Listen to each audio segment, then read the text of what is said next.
Please welcome to the stage Alex Leonard, Managing Director for JPMorgan and member of the Bay Area Council Executive Committee. It's an honor to welcome you to this pivotal discussion at the Bay Area Silicon Valley Summit.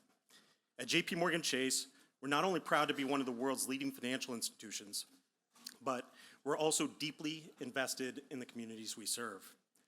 Across the Bay Area and Silicon Valley, our mission is to help fuel inclusive economic growth by supporting small businesses, advancing workforce development, expanding access to capital, and investing in affordable housing. We understand that the economic health of our region is inseparable from the well-being of the people who live and work here. That's why today's discussion is so timely and so critical. Today, we are privileged to hear from three distinguished mayors who are at the forefront of addressing these complex issues in their respective cities. First, Mayor Daniel Lurie of San Francisco, a native son of the city and a philanthropist. Mayor Lurie brings a fresh perspective to City Hall. Since taking office in January 2025, he has focused on revitalizing downtown, streamlining the permitting processes to support small businesses, and enhancing public safety. His administration is also tackling homelessness with a goal to create 1,500 new shelter beds and reduce homelessness by 50% during his term. Next, Mayor Mahan of San Jose, with a background in technology and civic engagement. Mayor Mahan has been a proponent of accountability and pragmatic governance. His initiatives include expanding interim housing solutions, such as tiny homes to address homelessness, and leveraging technology to improve public safety and city services. Under his leadership, San Jose aims to become the safest big city in America. Finally, Mayor Barbara Lee of Oakland, a seasoned public servant with decades of experience in Congress. Mayor Lee was sworn in just days ago, marking a historic moment as Oakland's first Black woman mayor.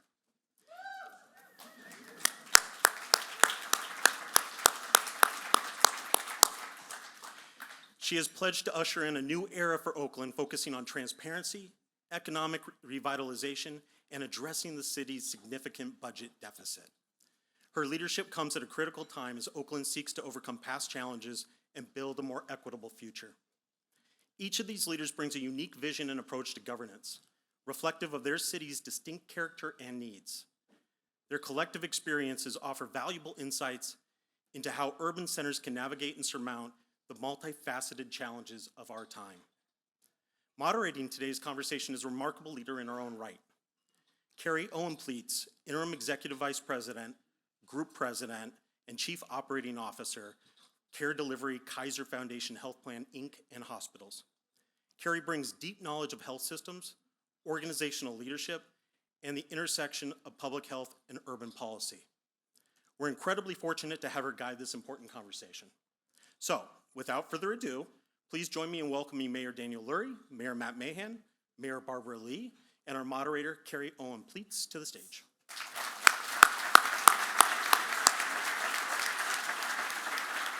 Well, welcome to the stage. Has this ever happened before with all three of you together on the First stage? time. Well, Of course, first time for me, but not for the Bay Area Council. Yes, and congratulations, a week into the job. And they started talking behind the scenes, so if you think that there isn't already best practice sharing going on between the mayors, I can guarantee you that it actually is already happening. All right, so I'm going to jump right in because we only have 40 minutes and 50 seconds to get through this. So I'm going to start with you, Mayor Lurie, since it's your welcome to our it's your city. San Francisco. Welcome. So San Francisco is working hard to revitalize its downtown and bring visitors and workers back. A key part of that is getting visitors here. So how about talking about transportation and how important it is to get that working properly? Oh, I love it. We're just going right into it. We're going straight at it. We're going to go through the really hard stuff. We all need to work together on regional transit and funding, a funding measure in 26. I need the Bay Area Council. We need the Bay Area Council supporting us in this. There's no economic recovery without BART, without Muni here in San Francisco. We cannot kneecap our recovery. We are a city and a region on the rise. I just came from the pier, SCOMA's celebrating its 60th birthday. Pier 39 is taking off 13.5 million visitors last year and coming close to pre-pandemic levels. There is a sense of hope and optimism, but we need to double down on transit. Like I said, there's no recovery without transit. Absolutely. And I'm not going to ask you about Alcatraz. Next. Mayor Mahan, this is for you. No comment. In your recent State of the City address, you said we are on the cusp of the next great transformation in our valley. So what transformation do you see happening in San Jose, and how are you driving it? Well, good afternoon, everyone. Oh, sorry, that's loud. Thanks for having us. Great to get together with my fellow big city mayors here in the Bay. We did just have our State of the City. We did a little bit differently. We were outside, did a bunch of service projects, and it could have been briefer speech, but we talked about the transformation we see ahead, which is really being driven by AI. But before I get into that, I came into this role with my team 2.5 years ago and made the argument that we have to get back to basics. We have to make trade-offs and prioritize being safe, clean, and getting everyone indoors. And that's just table stakes. If we want our residents to stay in our cities, if we want people to invest, to build new housing, to bring new businesses, if we want to maintain and grow the tax base, we have to be safe, clean, and housed. And in the last 2.5 years, we've made a lot of progress. We still have a long way to go, but many of our performance indicators are moving in the right direction. When you then layer in the amount of innovation and investment we're seeing as part of the AI economy, from the startups that are venture-backed, over 100 of them in San Jose, many more kind of across the region, plus the really big players like NVIDIA, which is in our metro area, or the pipeline of data center projects we see coming online. In fact, PG&E just did a cluster study on data center demand. We're looking at over 5 gigawatts of new data center demand in Northern California. It will likely be double or triple that over the coming years. Over 20% of it is within the San Jose city limits. That's huge from both an innovation and a tax base perspective. We, being in the South Bay, have more space, have a lot of developable land, and expect to see a lot of investment that can fuel the next generation of startups, tax-based growth, and I really believe, and hopefully we'll get to talk about this later, there's a huge opportunity to bring artificial intelligence and machine learning into core city services and make government more productive. And we're starting to see evidence of that at City Hall. So I feel that we are on the cusp of a really great era if we can get the basics right. Love it, love it. Mayor Lee, congratulations again. So you mentioned in your opening address, you've got a 10-point plan for the first 100 days. You want to share with us your 10 points? Thanks very much. And first, let me thank Bay Area Council, of course, Jim Wenderman, and people who I have met with many times over the years in Washington, D.C. at the Capitol. And I just want to say how effective you are in D.C. also. And thank you, Kaiser and Summit, and to all of you for inviting me to be with you after 1 week. Well done. I'm saying I do again. So my 10-point plan, we decided that we needed to, of course, be able to show success right away, short-term, long-term. And the top issues in Oakland, like in many places, are public safety, of course, good governance, our unsheltered population, blight, and jobs and economic development. And so we have a 10-point plan that tracks all of those issues. One, we've started already meeting with the police chief and with our Department of Violence Prevention, because we want to make sure that everyone feels safe. They know that they're safe in Oakland, even though the crime rate is ticking down, and people don't believe it.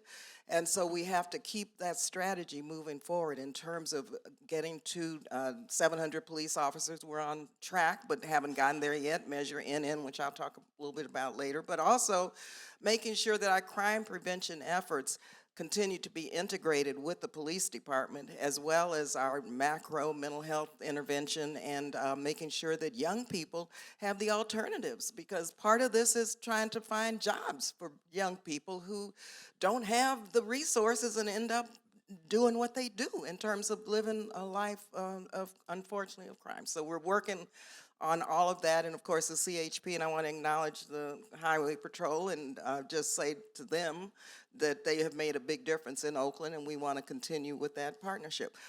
With regard to our homeless and encampment policy, meeting to look at what we need to do to reset many of the strategies we have. When you look at what's taking place in Oakland, we are 24% of the county of Alameda. We have 58% of our unsheltered population in the county, but we're 70% of that population is black. And so there's a racial inequity and a racial component of that we have to acknowledge and address. Good governance, I want to call for a charter review. I believe in Oakland we have a hybrid form of governance. The mayor, I'm trying to make this as strong of a mayor's system as possible. I say I'm writing my own job description within the charter, but it's a hybrid system. The mayor has 2 or 3 responsibilities: to appoint the police chief and to appoint the city administrator and to break a tie, period, ... And so the public needs to decide, do they want to continue with this hybrid form? Do they want a city manager form of government, or do they want a strong mayor form of government? So charter review is part of my good governance initiative.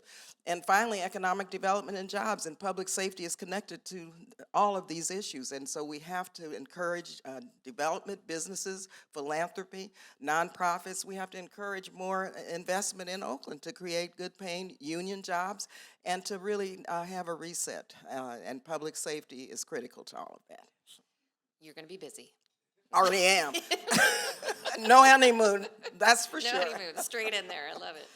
So I'm going to we talked about homelessness, so I'm going to bring it back to all 3 of you to speak to it too. But Mayor Lurie, let's turn to you. In some ways, it feels like there's a new, deeper sense of frustration within the community around our approach to homelessness. And I'm wondering if you could talk about your approach and what are your thoughts of actually maybe trying to end this for So good? we announced 2 weeks ago breaking the cycle. We're standing up 1,500 beds. They can't just be any shelter beds, though. They got to meet people where they're at, the acuity level. So we need some drug treatment beds. We need recovery beds, mental health beds, and then we do need more shelter beds. We just opened up on Gary Street, 822 Gary, a place where the HOT team, our neighborhood outreach teams, can take somebody in for 24 hours. Get them stabilized instead of taking them to SF General, which costs everybody time and the taxpayers a lot of money. Get them into a stabilization center, and then we get them to the right bed. Right now, we don't have enough beds. I'm out every single morning. I was out this morning. I was talking to a young man who I had seen in the mission. I saw him this morning in Hayes Valley.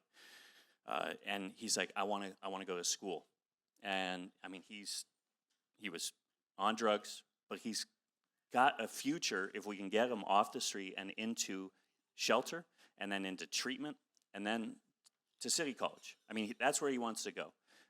And so I'm done with the excuses. Last night, I have to tell you, I drove down 15th Street, or Mission and 15th, and there was hundreds of people gathered at 5 p.m. I made some calls. By 8 p.m., it was clear. This city, when we want to do it, we can clean up the streets, we can get people into shelter, but we haven't always, for some reason, wanted to do it, or we haven't had the political will. We have the will now. We are sending a message that if you are on our streets, we want to get you help, but the streets are no longer the option. I don't want people dealing drugs on our streets. I don't want people doing drugs on our streets, and I don't want people sleeping on the streets. I want to be compassionate. I want to be empathetic. But we have 2 people a day dying of overdose in San Francisco. It's unacceptable, and it's not compassionate. It's not San Francisco's at its best.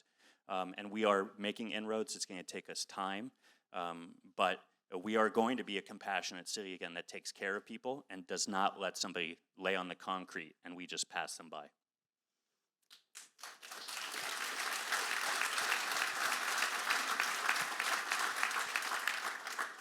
So one of the questions I have with that, and maybe you could all address it, is how do you know that it's going to be effective? What are the measures that you're going to be looking at on a daily, weekly basis? You're out in the communities. You just described what you were doing yesterday at 5 o'clock. How do you know that the initiatives you're putting into place will, in fact, be effective and are effective?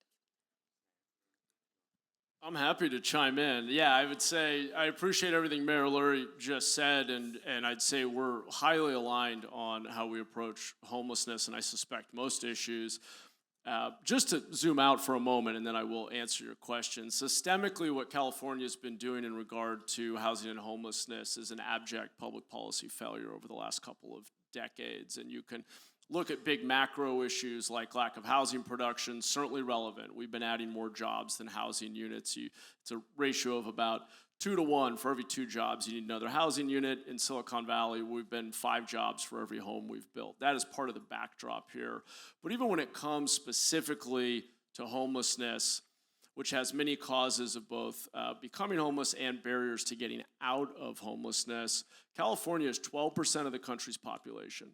We're over 40% of the unsheltered population. In the last 10 years, we've had 50,000 people die on our streets, roughly half from overdose, suicide, behavioral health issues. We see from other big cities and states with harsh winters that are shelter-first communities that you can build safe indoor places for people to be, and people will use them when they are available. And so in San Jose, what we've been doing, and I think it's similar to what Mayor Lurie was just describing, is first and foremost, 90% of our effort is in scaling up safe and managed places where people can go. And to the extent possible, and you're in a unique, and I'm jealous, Mayor Lurie, we need our counties, you guys have a combined form of government, so no excuses. We need our counties to do their fair share and to provide the case management, the supportive services, to expand inpatient treatment services for addiction and mental illness. But in San Jose, we're adding more interim housing and shelter than any other city on the West Coast this year. We've started to see declines in the number of people outdoors. We know that the vast majority of people on our streets will accept a safe indoor place if it's provided. I would argue that our primary measure of success right now needs to be bringing that unsheltered rate down to functional 0. Statewide, 185,000 homeless individuals, give or take. 125,000 living outside in tents and vehicles. We need a comprehensive statewide framework for having a safe managed place, a safe managed alternative to an encampment for every person out there. When they're available, we need to require that people come indoors. If it is an addiction or mental health issue that is a barrier to accepting a safe indoor placement, we need to be willing to intervene to get people into treatment and create accountability for, at a minimum, coming indoors. I think that is the formula. I think we see it work in other cities, states, and countries. We need to be willing to do the hard things, and I'll just end on this. We will not solve this by relying on leadership from a handful of mayors and a handful of big cities to solve it. We can lead the way. I would argue we are leading the way, but unless we have a top-down framework and accountability for every city, irrespective of its size, and every county to do its part, we're not going to get there as a state. Just a quick, simple thing in terms of when we'll know if we've been successful. Right now, if you're in a nice neighborhood in San Francisco and you see someone struggling with addiction or homeless, you're shocked. In a number of neighborhoods, when you walk down the street and you don't see somebody struggling or a bunch of people, you're not surprised, right? You're just expecting it. I want to be able to walk down any street in San Francisco and be shocked if I see somebody struggling with addiction or in a tent. We have to get people indoors, into treatment. That's when we'll know we've had success. Set a new normal. Yeah. Well, I first of all agree with everything that has been said, and I just want to add a couple of pieces to this. First, case management. Making sure that the services not only are provided immediately for a day or two, but consistently throughout the period that the individual needs that. And one effort that I want to mount with our county, and we need a stronger alliance and working relationship also with the county. So that's nice to know that we're not the only ones that are working toward that end. But we need to make sure that case management is consistent and not just a couple of times. I'm a social worker by profession, and I know what that means in terms of drug rehabilitation, in terms of mental health services, and finally coming to a point where you can be released from treatment. But having said that, there are a couple of pieces that I want to see happen, and one is we need to look at how we prevent homelessness. We need to have a system that allows for people who are just about to become homeless to apply for rental assistance, or one of the initiatives I worked on as a federal rep with HUD was to establish a revolving fund, first last month's rent security deposit, to help people not to become unsheltered, and then that person pays back as their finances get in order, minimal amounts of money every month, or at the end of when they leave, pay the money back. And so we have to prevent people from becoming homeless, because the rate of increase still is in Alameda County, it's still in Oakland increasing. Also, one of the areas that I want to focus on is looking at people who immediately become unsheltered, helping them right away. So, because this is, incidentally, I believe it's a moral disgrace also that we have so many people in a wealthy state such as California living on the streets. And so we need to make sure that that does not become home. And I've been in refugee camps all around the world, and I learned very quickly that after a person is unsheltered, living on the streets here in America and in Oakland, after a week or two, that becomes home. And everyone wants a home. And so and then a community, then your family comes, then you have a community, and it becomes even more difficult. And people say, well, why are they living on the streets? They don't want to leave. Well, they don't want to leave their home. And so we need to understand that dynamic and have a system in place where, and I had to call during this campaign. I saw someone who was unsheltered in a neighborhood that we had never seen people living on the streets. I said, this person is unsheltered. He just got here. Please, before 5 people come and before this becomes another community, please make sure he has shelter. So that's part of it also. Also, we need more transitional housing, supportive housing, and we need more affordable and deeply affordable housing. Tiny homes, RVs temporarily on public spaces. And I know UCSF, and I want to commend UCSF for their study in terms of what solutions really are permanent solutions for people who are unsheltered, and why this should be part of our strategy: financial assistance. And I'm looking at how we can look at hiring people who are unsheltered to help clean up the blight. And in Oregon, for example, and I look at other cities, there's a program called Glitter. They hire people, they pay them who are unsheltered, of course, with the consistent services and case management. They help clean up the blight. 70% of those individuals find permanent housing. This is, and you can look that up, and I think we need to look at, in Oakland at least, at pilots and what is helping in other jurisdictions, because this is a deep and broad problem. It's not going to be solved overnight, but I think we need to add some elements to this.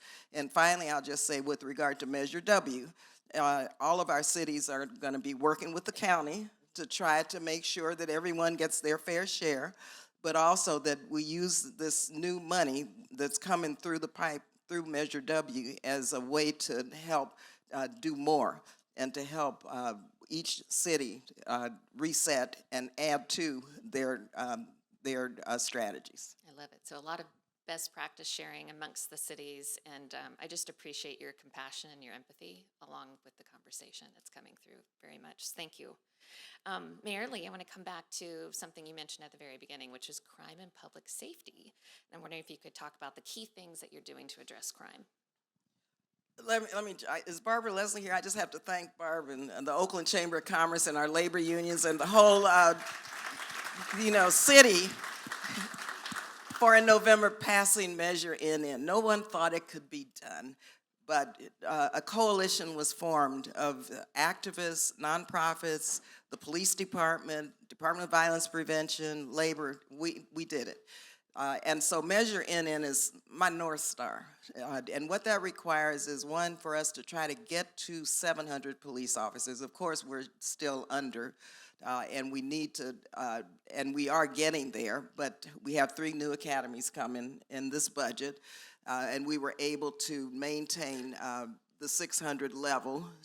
But also, we need to strengthen, and Measure NN required a crime prevention strategy to be connected. It's an overall public safety strategy that's multifaceted. So we have crime prevention also, and that means using ceasefire, which is working, and other methods to begin to make sure that young people and people who are out there on the streets are part of the solution. And I've actually met with the ceasefire strategists and people who are running ceasefire, and some of the individuals who they're working with to try to stop more crimes from happening. So it's a really important piece. Human trafficking, we're looking at, that's part of an overall public safety strategy. It's hard to believe that human trafficking, especially in Oakland, is what it is. And that's, again, a shame and disgrace. And finally, let me just say, I am hiring in the mayor's office a public safety officer, chief of public safety, so that that person can be responsible to me to work with the team, the police department, ceasefire, the Department of Violence Prevention, our nonprofits, our human trafficking activists, to make sure that we continue with this integrated strategy and meet the goals of Measure NN. Excellent, thank you very much. All right, Mayor Mahan, I'm coming back to something I know that you're super excited to talk about. So we're gonna put crime and homelessness to the side for a second, talk about the buzz and excitement around AI and the Bay Area. Clearly you're staking out a position on global AI powerhouse, so talk about how you're approaching AI in San Jose. Yeah, thank you for the chance to do that. There's a lot going on in AI in the capital of Silicon Valley. We think about it in a couple of different buckets. One is obviously private sector investment and growth and this incredible engine of innovation and job creation and wealth creation that we have in Silicon Valley. And we are entering this next big wave, it appears. Part of my job is to make sure that it stays here, that Silicon Valley doesn't decide to go move to some other valley because we weren't safe enough, we weren't clean enough, we didn't have enough affordable housing. And we are at real risk of pushing this incredible economy out of our region if we don't get back to basics, which is why I spend so much time talking about that. I talked about the data center pipeline. We think those data centers will be more than that. They will also be paired with R&D centers. We are a city that still makes things. In many ways, San Jose is what made in America looks like in the 21st century. We have, in fact, nearly 1 in 5 jobs in our city is in manufacturing. It's one of the highest rates of any big cities in the country, believe it or not, right here in the Bay Area. A lot of advanced and precision manufacturing, a lot of prototyping before things are mass-produced in other parts of the world. So we think that's a huge opportunity. Startups are an area where I helped create a couple of startups here in San Francisco. There's some real strength locally. I'll let Mayor Lurie speak to that. We're making sure that in the verticals where we are competitive, we're making it really easy for entrepreneurs to start their businesses. We've created office leasing incentives. We have an AI incentive where we're giving $50,000 cash grants to startup founders who pitch us on opening their first office in San Jose. We're offering free parking and no business tax for 2 years. So we're working very hard to build a startup ecosystem. And then the part that I'm maybe personally most excited about is bringing all this innovation into the public sector. And we have been leading a number of pilots. Our team created something in partnership with few other cities around the country called the GovAI Coalition. It has grown over the last year and a half to over 600 public agencies, cities and counties across the country using a platform that we've helped create to share best practices for the use of AI, policy manuals, vendor registries where we can vet vendors and share best practices and help other cities essentially accelerate on the back of each other's innovation. We don't have to be competitive. If we figure out how to use AI to solve one problem, why not share that with every other city and county in the country? And so that's what we're doing through the GovAI Coalition. We had our first big gathering in person, a conference of over 600 people last year in downtown San Jose, and we're leading a number of pilots on things like bus route optimization, where we're decreasing the likelihood that a bus hits a red light by 50% and speeding up overall route times by 20% to make people more likely to want to use public transit and help them get to work faster. We're doing real-time language translation on people's phones in all of our public meetings now. It's a cost savings for us and an improvement on a public service for others. In fact, using our own training data because we have such a large Vietnamese community, the largest single Vietnamese community outside of Vietnam, our training data actually beats Google Translate for Vietnamese language translation. We're using it for our public use cases, which is pretty cool. And then finally, many more I could share with you, but we're doing an object detection pilot where we're putting sensors on city vehicles and proactively identifying potholes, graffiti, streetlights that have gone out, illegal dumping. We can even predict when someone's living in a vehicle. It all becomes a means for optimizing service delivery. Do we need to send a social worker or DOT to go fill the pothole, or our Beautify SJ team to pick up the trash or cover up the graffiti? We don't have to wait for you now to drive over the pothole, damage your car, be angry at City Hall, pull over and phone 311. We can just detect it before it damages anybody's car and go get it fixed. I think we And need so applause for that. So suffice it to say, we see huge opportunities to optimize service delivery by bringing this innovation inside government. That's fantastic. Mayor Lurie. I'm getting competitive up Yeah, I here. knew that was coming. There's no better place to do business in the Bay Area, and San Francisco is leading the way. Listen, I couldn't agree more with how you're using it, how you're talking about using it. We need to get up to speed on that front. We are, in many respects, in the dark ages in terms of how we use technology in San Francisco. But we have everything at our fingertips right here. Anthropic, Databricks, Salesforce, OpenAI. I mean, we have the biggest companies in the world right here in San Francisco, and they want to help us. And we want to use their help to do it. We're in talks with people about it, so I couldn't agree more. Like, we have to speed up service delivery, and I'm excited about that. I want to go back to public safety, though. Please do. Because both mayors have had a crack at this, and I just want to say, I've said from day one of my administration, public safety is my #1 priority.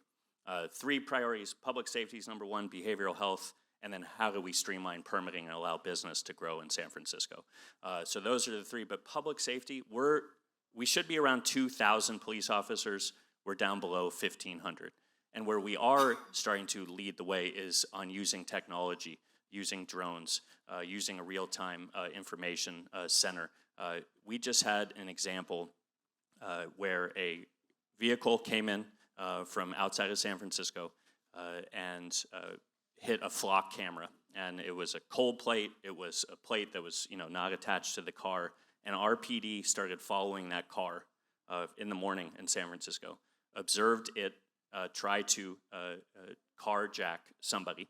That person was able to drive away, and then SFPD was able to follow using drones, went over the Bay Bridge, went towards Emeryville, and on University Ave, plainclothes and CHP were able to catch 3 people, all with guns, and it was all using technology. So actually, SFPD is leading the way, and we're using good technology now to do that. So I want to shout out SFPD. So while we're short 500 officers, we're using technology. We're going to change how we recruit and retain officers. Right now, when you go through academy training in SFPD, it's 9 months. 3 months longer than the average county in the state of California.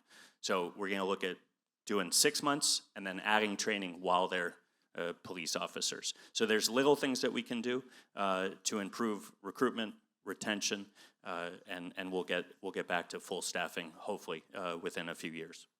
Fantastic. Can I just Please, say go one ahead. thing? We, in terms of the use of technology, even for code enforcement, we're looking at more cameras and making sure that cameras are working to enforce black dumping, for example. Also, just in terms of our police department and using technology, also until we get to the 700 at least plus, I think we need at least 840. We're enhancing technology also in Oakland, and it's a big issue in terms of just our data collection and technology and AI. And I just wanted to mention that I co-chaired the Tech 2021 and Tech 2025 technology task force for the Congressional Black Caucus and learned a lot about some of the guardrails that we need to make sure are there. But also, because of what is taking place in Oakland, I've decided to hire a chief of data and technology so that we'll be calling you, Mr. Mayor. Please okay. do. Please do.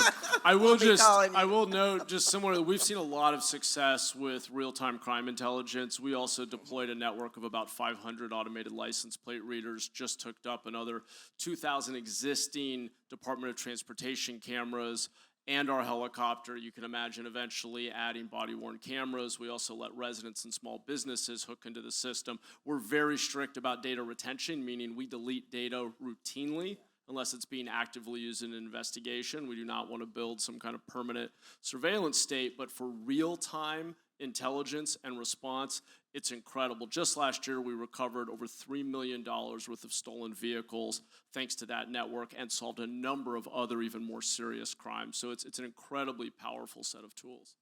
Fantastic. Those aren't the good stories that always hit the news, so I greatly appreciate you guys sharing those. So we have heard a lot about DOGE. I'm not going to ask you specifically about the impacts of it, but Mayor Lurie in particular, you've been focused on creating government efficiencies and trying to make it more efficient. You were talking about how the city is currently living in the dark ages related to technology. I'm wondering if you could just expand upon how you're creating greater efficiencies, and I'm sure you've come up with a better name than DOGE. Day one of our administration, we created a different way of structuring our office. So we have four chiefs. We have a chief of public safety, a chief of transportation. Alicia is here with us today, who many of you know in this room is doing a great job and will help us and the Bay Area Council get this regional funding measure passed. So just the structure of our government has become more efficient. Before I came into office, the chief of staff to the previous mayor had 58 departments reporting into that chief of staff. It's too much for any one person. So just being more efficient, each of our four have 10 to 15 departments that report into them. That's helping them collaborate, communicate, and cooperate better. This morning, 9 a.m., every large agency department head was in our conference room for our weekly 9 a.m. meeting. These department heads were not previously meeting with each other on a regular basis, and if they were, maybe it was every couple of months. Every week, we're sharing what issues are impacting different departments. How can these departments help each other? This isn't necessarily technology. This is just basic business 101 in terms of how you manage your team. And so we're doing that. We can absolutely make our city more effective, more efficient. We're going to do that. We're only 4 months in to this work, but we are going to use technology. We're going to use systems. We're just submitting our budget, by June 1st, and once we do that, we're going to get into how do we have these. We have 25 to 30 different databases right now across all these departments. We got to simplify that so that they are talking to each other. We can pull data more quickly. Right now, it's nearly impossible. Yeah, absolutely. If I could just chime in, I ran as an outsider against the odds on the notion that we have to make government dramatically more focused and accountable. And the first thing we did, I know. My campaign was 3 years ago, but glad it was useful to you. No, just kidding. It was helpful. So coming in 2.5 years ago, we went from 40-some council-designated priorities to 4. We're going to end unsheltered homelessness, be the safest big city in the country again, have clean and beautiful neighborhoods, and attract investment in jobs and housing. And we have stayed very focused on those. We created scorecards and dashboards to actually require that our council agree on how we measure success and what is the outcome measure that matters most, because we were not in agreement when we talked about homelessness being our top priority. We were not clear on which metric we were optimizing for. We were able to get everyone to agree, okay, bringing down the number of people who are unsheltered is the North Star right now. That is our primary focus.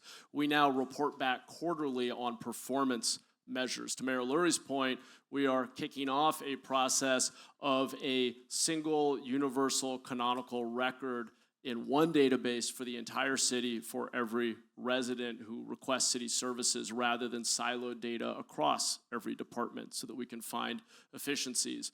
We've now launched AI and data upskilling courses. Just this year, over 75 city employees have completed those courses and documented over 10,000 hours saved as a result of the new tools and best practices they just learned. And if my March budget message, my message in June is passed, we will, for the first time, be a big city that ties pay to performance for elected officials. I have proposed that council, city manager, and deputies all have a portion of our pay tied to performance in the fiscal year against goals that we set at the beginning of the year, just to force us to go through that exercise of setting goals, measuring performance, and having a feedback loop that creates greater public accountability and hopefully greater public trust as we prioritize fewer things and show measurable progress each year toward those goals. One of the efficiencies, now, one of the efficiencies that I am working on that we will reset in terms of making it work are core services and city services. Because so often residents call 311 or they call whatever system is established, and there are many, many gaps in that. And as mayor, I think it's important to make sure that, especially in Oakland, that residents, regardless of their neighborhood, know that their city is working for them and that their city is responding to them. And so an efficiency that's badly needed and that we're working on right now are core services, how we deliver services when people need their city to fix a pothole, for example, many, or they need to make sure that an encampment is addressed or whatever issue it is. They need to know that we have a system established that's going to be responsive and responsive very quickly and efficiently. I love it. Okay, we're coming to a close. I want to ask you, switching from all of the challenges to the optimism, because that's what makes the Bay Area amazing. So, Mayor Lurie, we'll start with you. What makes you optimistic about the future of San Francisco? We are a city on the rise. Moscone is being booked at higher rates. 50% more room bookings this year than last year. We're winning conferences back. We are winning conferences that we're thinking about leaving for other states and other cities. I love when I see articles that say, people who went to Austin, well, they're all coming back to San Francisco. So those are what fuels me. And then it's just the resilience of San Franciscans who stuck with us during this was a really rough period in our city's history. There's no sugarcoating that. We all know that. And yet there are people that are so committed to this city, and they know what I know, and that is that when we're at our best, this is the greatest city in the world and the greatest region in the world. We got World Cup, 6 matches down your way. We have Super Bowl 60 coming. We have so much to look forward to as a city and as a region. I'll be honored to host alongside my colleagues up here on stage, and the best is yet to come for our city. Love it. Thank you. Mayor Mahan. I'm feeling incredibly optimistic about San Jose's future, and I feel that we are poised to lead the way for the region and perhaps for the state. We've had many, frankly, failed public policies over the years. We've accumulated some real challenges in our state, and I think San Jose truly is on the cusp of solving many of these challenges. People vote with their feet. They are coming back from Austin, as you said. We just got the latest census count. San Jose is about to pass the 1 million resident mark again. After a few years since the beginning of the pandemic, we saw declines. So we are growing. People are moving back in. We are expecting to see over 2,000 units of multifamily market rate housing break ground this year. We're seeing incredible growth and energy around this AI revolution. In fact, San Jose has more AI and machine learning patents in total, more than double the next closest metro, which happens to be San Francisco and Oakland. I don't know why they It's combine getting them. It doesn't seem again. fair, but you said we're getting competitive, so what the heck. We'll Good. bring out, It's good bring for out the region. data. It's good. No, it's good for all of us, and we will rise or fall as a region. And my hope and my belief is that San Jose has the space, the pro-housing, pro-growth mindset, the diversity. We're 40% foreign-born, the entrepreneurial spirit, the innovation, and really the potential to show what a pro-growth, inclusive, upwardly mobile city looks like again after, frankly, years of stagnation, because we've started with the basics, being really safe, really clean, getting people indoors, and proving that we can actually govern. I think we're going to see people and capital flow back into San Jose in the coming years, and you're going to see a lot of growth. And so that excites me, because what that really means is opportunity and upward mobility for one of the most diverse cities on earth. And we're kind of proud to play that role and hope to contribute to a better future for the entire region. Love it. Let the competition continue. Mayor Lee. Yeah, what excites me about Oakland are our people. The grit, the resilience, the creativity of our artists and our cultural affairs people, our neighborhoods, the fact that we have a downtown Oakland partnership and people are coming together who have not necessarily been aligned to find common interests. I see that happening each and every day. Also, I see a lot of hope in Oakland in terms of our small business community. I hate to just say to you, Mayor Lurie, but we were one of the top restaurant cities in the country, right? And so I'm very proud of our restaurants and our small businesses, right?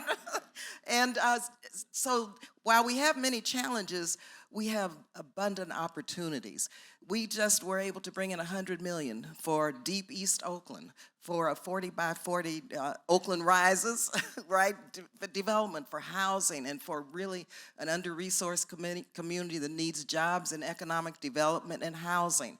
And so I see our neighborhoods being very engaged in making sure that our business improvement districts, for example, our bids. One bid has helped reduce the crime rate by 41% with non-sworn police officers. And so we need more ambassadors, and people want to do this. And I see also people wanting to help. There are many people who just want to volunteer to help make sure that Oakland is the cleanest, safest, and greenest city in California. And we have the beginning of a great green industry, because climate change is real, and we need to have more climate conscious, climate and environmentally positive kinds of manufacturing and economic development in Oakland, and I see that on the horizon. We're working on that as we speak. And so the opportunities are many, the challenges are great, but I think what I see and what is